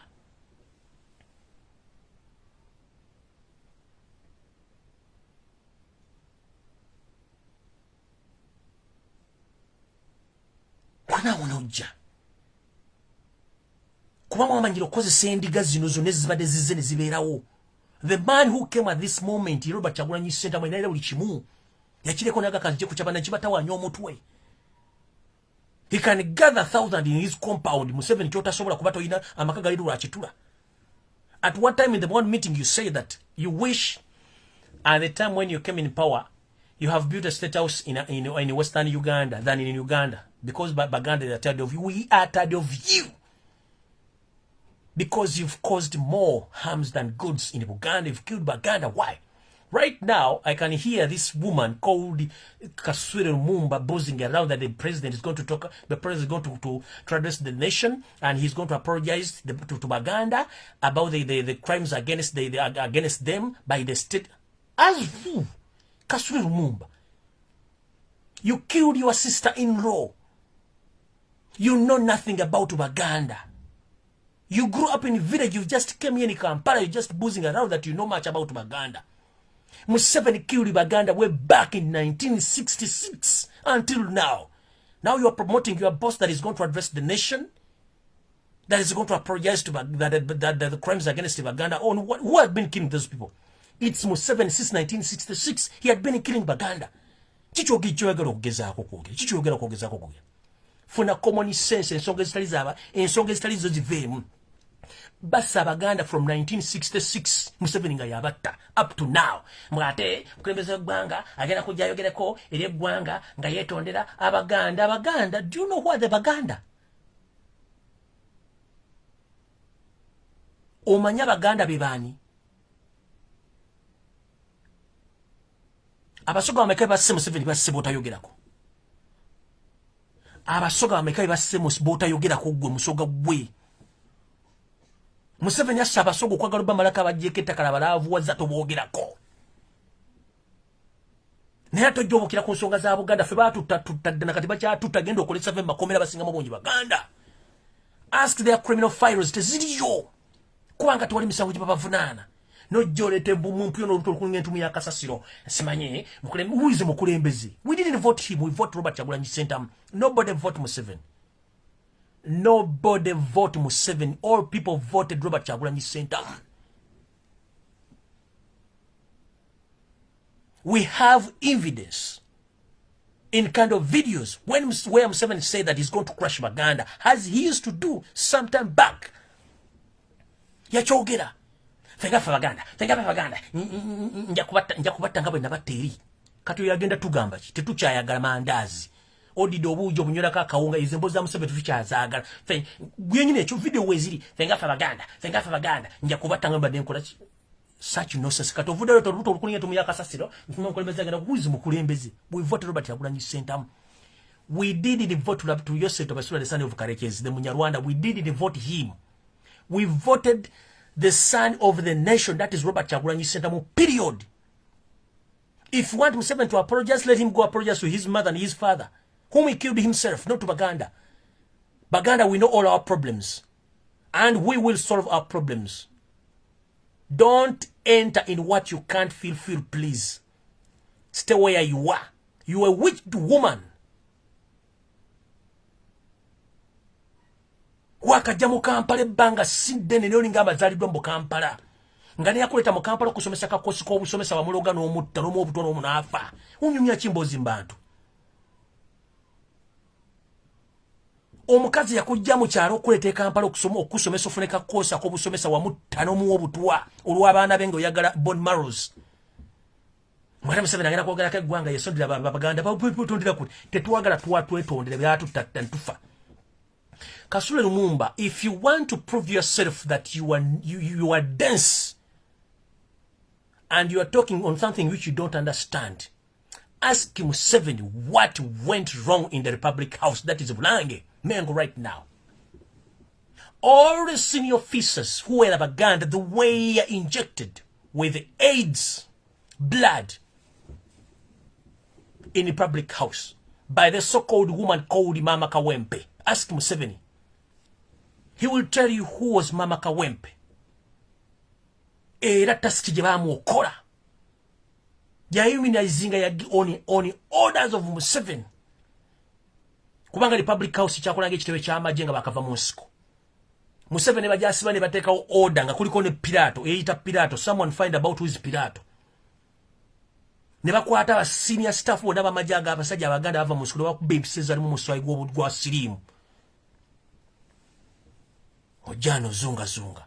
Mubuuze kuga nti yagala tu apologizing nga kiyakola abaana Baganda mu Republic House yebayita Bulange Mengo. Ojo zunga n'omuto kulinganga ensujju etali mu busigo. Ojo lega omuto ojo zunga mu talking about Baganda issues. We are Baganda, we can solve our problems. Go to Busoga because Busoga they have more problems than Baganda. When people are killed in Busoga, you are quiet. There is a massive land grabbing in Busoga. You are quiet. You don't talk. You don't say anything. There is a massive kidnap of Busoga people in Busoga. You just keep quiet. Kubanga oli mu Kampala wano oli wajja kusera na oli emmere n'ozimba olubuto. Ne mutula mu motoka zi esigwe yatambuze gende enfuza nzikulu mashona na njala mbigere. Omwe ekigere mwe kyakutulira ekyebisira ndase ky'olina okumanya ddayo watunula ekifaananyi kyo nga wakatandika wakayingira by'obufuzi ne Kanodo Lumumba aliwo. Karaiti wenna weesiga ebizigo byakugenda mbongo ne make-up. Wewunye mu bantu bonna wakigwe waki envizo zo tezisuka mu style gy'olina. Mu bantu bonna bali mu NRM. Wakigwe envizo zasigala ku nakyo. Kubanga tolina ky'olina. Ddayo wetunula ebifaananyi nga wakayingira mu NRM. Nakati bw'oli. Make-up akuyingidde mu bwongo tosobola kusiba nviri kubanga obwongo olina butono ne skin olyawe n'oli kimenkemenke kikula ekkulo gy'onyumya emboozi wano. Genda obuuze mukama awo. Abaana Abaganda ameke battira mu Republic House nga bakubye omusaayi gwa siriimu. Mama Kawempe nga yakikola. After doing all researches okunoonya ku Mama Kawempe, she was bringing to the same clan of Banyarwanda pretend to be Baganda.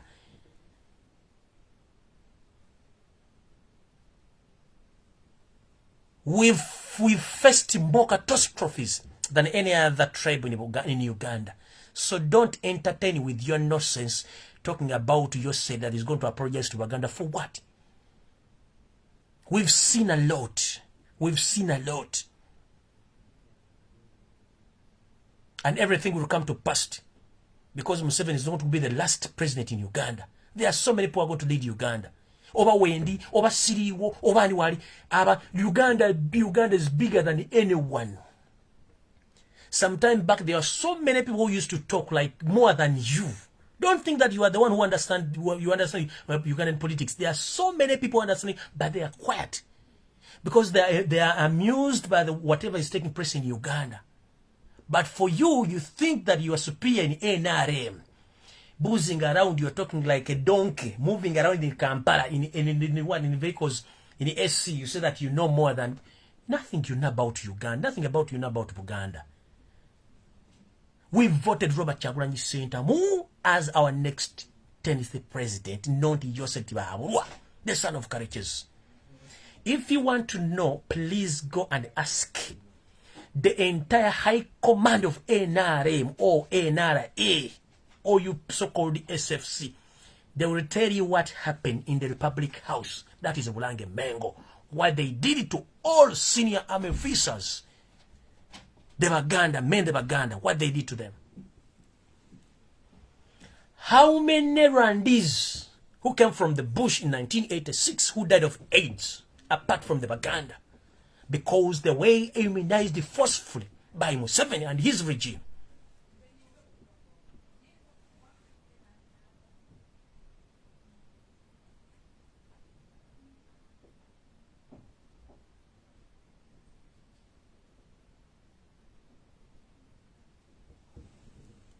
Our brothers and sisters in Busoga region, they are facing the bad situation.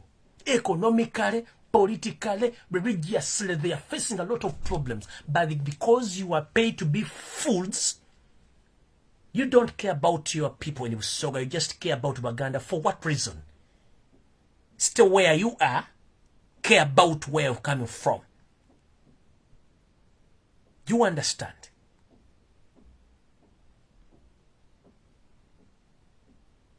There is no other tribe in Uganda which had faced a lot of catastrophe in terms of assassinating and killing and elimination like Uganda. And the second tribe now, they are Basoga. They are dying like cockroaches.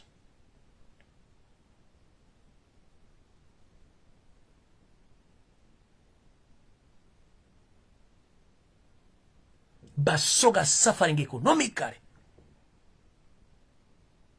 Socially, they are facing a lot of problems, politically. But because all the prominent Basoga, they were paid to be fools. And the moment you are paid to be a fool, your reasoning capacity ceases. So now, Lumumba, your reasoning capacity ceases because of money. But money is nothing.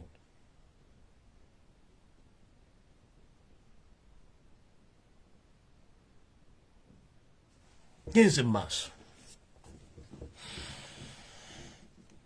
Ebya Besigye mbitegedde meeting gye babaddemu yatandise sawa yavudde batuse ku State House sawa 4 sawa 10 bavuddeyo 3 z'ekiro. Nsereko Muhammad mwali mu ddiro yaleese oyo mwami. Kizza Besigye yabaddemu, Winnie Dotty yabaddemu ne Museveni yabaddemu bitegedde kati oyo mwami ajja agambye musimanyi nze bangambye musimanyi ngenda gendenga ne petition kasita omuntu agamba nti nze ekintu nkivuddemu gwe tolina right Winnie Dotty okimanyi nanyi ni musango waba nanyi ni kakobo waganti kampe okawaayo sessigwe kalemera kiki ekikulemeza mu musango gutali gotalina mu interest. Do you copy sir? Nyanza ku kirala sijja kulwawaawo.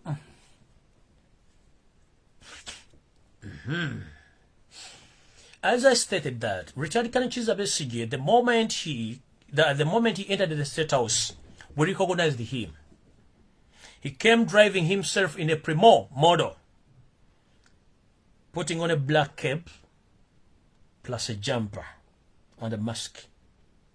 For him, he thought that we can't recognize him, but we recognized you. What Museveni needs most is what we call justification or legitimacy from the courts of law. He will deal with each and everything at last. Now, party C esembayo eyakatambi kano ngenze maaso. Mukulu Henry Tumukunde nga bulijjo ebintu byagala okukola munnange nagamba gwe nja kwambula ne family yammwe nkutegeeze. Henry Tumukunde olwokuba nti nakwabya gwe noloza nti ddiiro givudde mukumbe ate gwe wazuukusiza amayembe ge bayita ag'omusajja Gibuule. Ronald Gibuule mutabani wa Kareches Yoseri ye muntu kati afuuse ekizibu mu kuwandika abayeekera mu bitundu by'emukono naddala mu kitundu kye bayita ekyennama mu bitundu by'emukono. Robert Ronald Gibuule onono kati tumukunde bamba kwasaganiza bakwagala tumukunde era nga onaku lwajjo kibu Robert Gibula Ronald yafunye emmundu ezuwera ebikumi bisatu nga ziva mu maka g'omumpembe Kayihura agasangibwa bwe bajja emmundu zino zatikidwa ng'ezigenda Bombo Barracks but unfortunately in the junction oba mu kubaawo tumukunde nga bakolagane Kayihura ne basinkana Kibula mu kwasa emmotoka zino ne zitwala emmundu mu makage emmundu ezuwera ebikumi bisatu ziri mu makage zibagenda okozesa okutendeka abayeekera mu bitundu mu bibwera by'ennama mu Mukono district era nga kino ne video zafulumye ba investigators bakoze okuba nti Gibule Ronald eyita Kibule Ronald yatendeka abayeekera bano ne kino kiri nti baagala kutandika kuteekawo obuyeekera nga bweri mission gye badde bakola ne twabagamba twababuukadda eyo ebintu byonna mukola bya diversion black mail recruiting rebels once for all bitwabiga ntebijja kubeerawo ekirala from today onwards bwe mutandika okuwulira nga obuli obutunda butandiza ovugira mu butale oba mu paaka mumanye nti byebikolwa bya Tumukunde ne bannaabwe nkiddamu bw'owulira bbomu eziteekeddwa mu butale mu paaka mu mmotoka oba ebifo byonna ebisanyukirwamu birimu abantu abangi temwewuunyani abirimu Yoseri Tibahabula mutano wa Karekezi Henry Tumukunde Gibule ne bannaabwe be bali mu bintu bino ebyokukola ekintu kiwepo ne Karekezi Kayihura mbaddamu Gibule Ronald bwe muyita Kibule Ronald mutano wa Museveni ono ng'atendeka abayeekera mu bibira by'ennama mu Mukono era kati nga bamuwadde n'emmundu ebikumi bisatu okuva mu zimu ku stores ezitwalibwa omumpembe Kale Kayihura ezisangibwa ebwebajja mu makaagi amanene agali ku lusozi mune emmundu zino bazimuwadde ne bazitwala badde nga bazivuga bazitwala ebbombo zakyamiddwe mu kkubo nga ne Tumukunde kwennyini ne bazikwasa omumpembe Ronald Kibule n'azitwala mu makaage agasanga mu bitundu by'Omukono gye ziri kati essaazo ne bagenda zikwasiza abaana abo batandike ebikolwa by'obuyeekera ne mugezi ne mukuba essasi n'erimu ate nga mukuba abaana njala tegeeza bannayuganda mwenna bannange okuggyako ng'eyabaloga akyali ku ovakkedo waggulu alinnye n'emboga aziwanise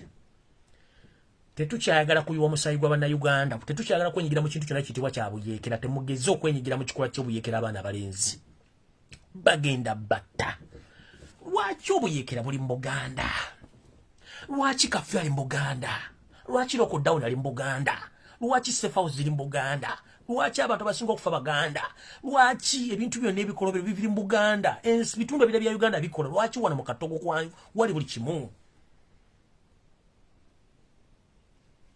era omuvubuka aneeta mu kikolwa ky'oga nti ogenze mbuyeekera bw'ofa for God and your country that means you are finished you made a mistake and you made a choice nobody forced you to join whoever nkiddamu whoever participate in honorable activities within Buganda region you do it on your own and if you die from there for God and your country temugitaba mu kintu kyonna kyakukwata mundu simugenze ku training abantu b'Emukono n'abawaayo ne Kayunga please mutuyambe temugenda bintu bino anaagendayo n'afa we don't care nze sinze mba nfudde ngenze maaso mukulu Ivan go basindise mboze kunoonya bakugambisa okotekemu ssente zo ojje wano okola investigation zideni osindika mu Israeli n'omurashi okujja okunoonya mukulu Ivan jala kuga ekigambo ky'Omuganda wange ndowooza ensonga za Jamalo Kasoji wazzemu n'ozuulira bulungi bwe zitambula repercussions ozimanyi kitawanya Saudi okimanyi bakulinze tukulinze wano jangu leeta entumbatumba simu mutambulanga Volkswagen enkadde mu maaso erina amatama n'emabega erina amatama you can be easily identified and we are waiting you here tukulinze wano jangu mukulu Ivan bakusindika ojje Nakugamba Museveni, if you need me, you personally board and come. Or in a ready passport. Or sort of ambulance, don't waste other people's time. If you need me, as you say, board and come here. Hero. I told you. Museveni, if you need me, don't send anyone. Please, you board. You have a green light. You someone has Jangu anonze mfoke hero. Mohoz, you need me as a person. Board Jangu anonfoke hero. Kabari genetic kebabas don't waste time to musindikalo mubega obaja botira bwerere mwe mujjeke nyine omuko omunze mungame tuli mu kitundu kino bwekiti nzije mfuke hiro atabajuliza bali na mugongo bafunibira mu kerezia ba mu chachi obazirwa na kerure balina akedi mu Kampala bavuge motoka mu Kampala oyo batwala amataka don't send any spy here kubanga bagenda musi banesozo abisuzo mu toy Gwedinya Museveni lete impalata yo tumpalata yo sete wasilo ntano waka board and come here. See, I don't hide my location. Abagamba ndi mutake nchidam ndi mutake. Sigandi mbali mwamere ndi mutake, you board yourself Museveni come here. Nze mfuke hero. Uganda fune emirimbe nga zino naku zinagwayo. Moz. Now in a red passport. Jangu wano jongati tuli wano ndi wano. Nje mfuke hero. Uganda mefuna buzibu.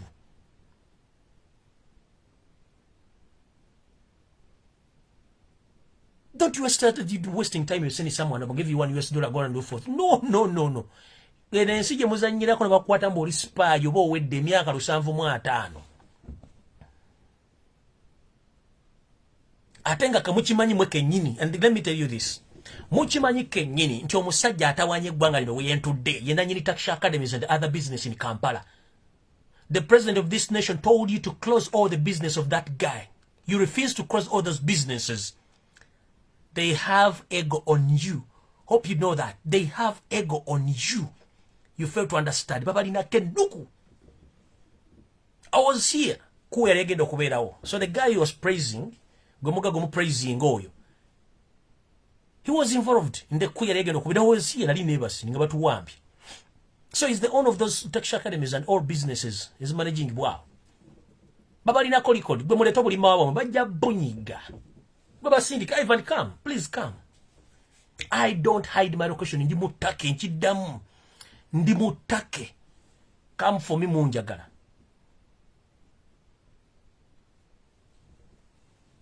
Gwerinya Museveni jangu njagala kuoli kunondaba. Gwerinya. Abali eruwele mwatira bebavuge moro basula mu State House. Kaira, Andrew Kaire yaluwana na wamba Kampala yasula mu State House awo. Janet mwakubira MP.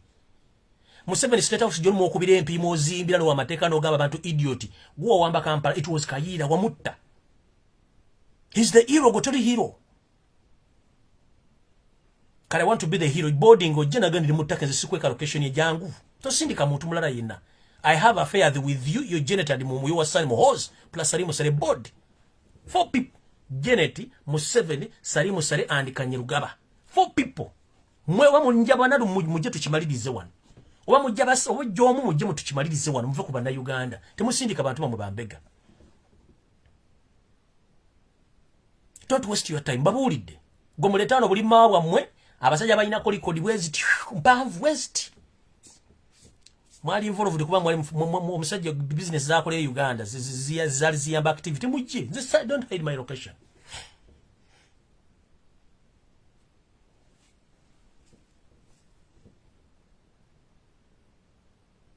I don't hide my location. Ndimutake. Nze sina muntu gwenji, sina wa SFC gwe mpalana, siwala na wa NR, sina wa FD, siwala na watches, mpalana mwa abantu bana muhozi Museveni Janet ne Salimu muononye gwanga lya ffe mwempiki nya kati kumwawulira nga njagala nnyo. Don't any send any cockroach. Just board mulina red passport, mulina ka private jet ka mukalinye mujje mu abantu bana.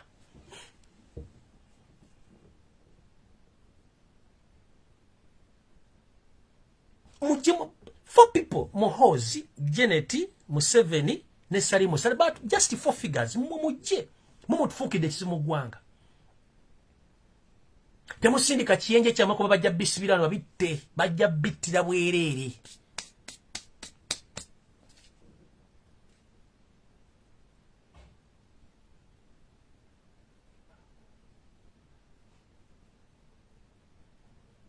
Tinjera mwabana mube kabenja gala ku sirina luyombo na wa SFC mbagala nnyo abagala ensiya mubalijirwanirira. Aba isa abagala ensiya mwe mbagala nnyo n'aba UPDF. N'abantu abagala eggwanga lya mmwe. Neza abantu abana bano. Janet, Museveni, Muhozi, Salimu Sare mu kizibu kya Uganda. Nisamo kuteesa. Mwatta baganda baffe mu Republic House nga mpakubo musayigwa sirimu nga mukozesa mama Kawempe eyali efuro muganda nga ne mukazi munyarwanda. You think we don't know? We know the history and we still get more information about the history and what went wrong in 1986, 1980 up to 1986 up to 2000. We know the history. We are in the pain. We know.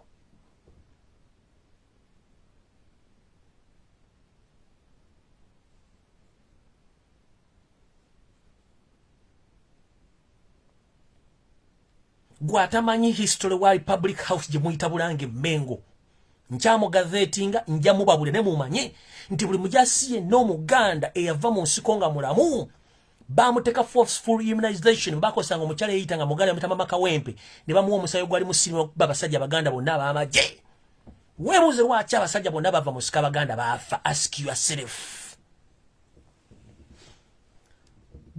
bano abaliwo kati bamuna tisime Museveni bo simba mufunye mu kwegaddanga kwa je babade bawujire biwojjolo all over the Uganda bawujire biwojjolo bafunye sirimu waabwe naye abaganda basirikale bakubira omusayi gw'obusirimu mu Republic House mu Bulange Mengo.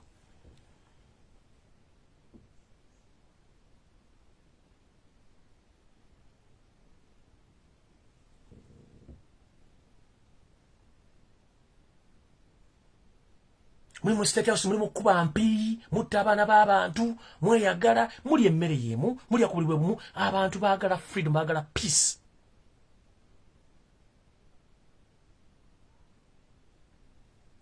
Video wedde bane musule bulungi.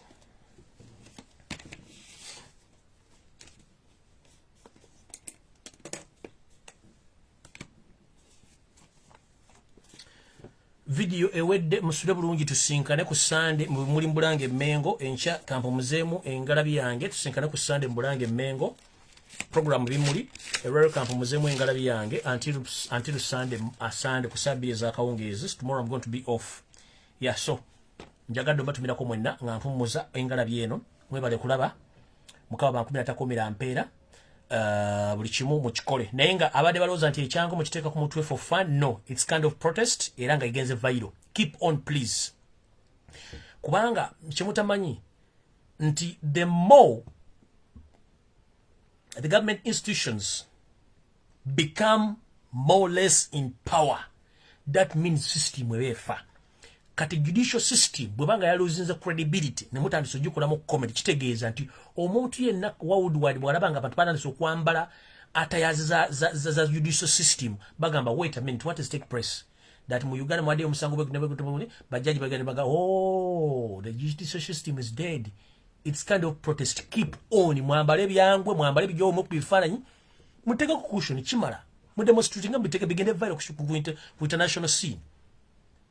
Mubikole temuliza nti yade it's not a comedy, it's kind of a demonstration mu kikole nzemba wagira mu kikole kuba fe tufunye information okuva worldwide nti ensi zaategedde nti judicial system ya Uganda nfu after ngamaze okwambala ebyambala ebyo mutandise okuteka kushoni ezitegeeza buli kimu abantu baategedde nti Uganda nfu kyetwagala.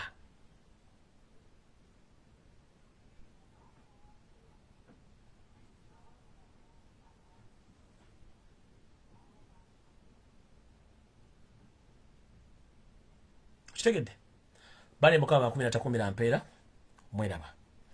So oyo musajja mugambe series bamuwadde azize tajja kusobola musanga guvemu kuba sigugwe agenda akola byayina okukola mukaba 10 mweraba.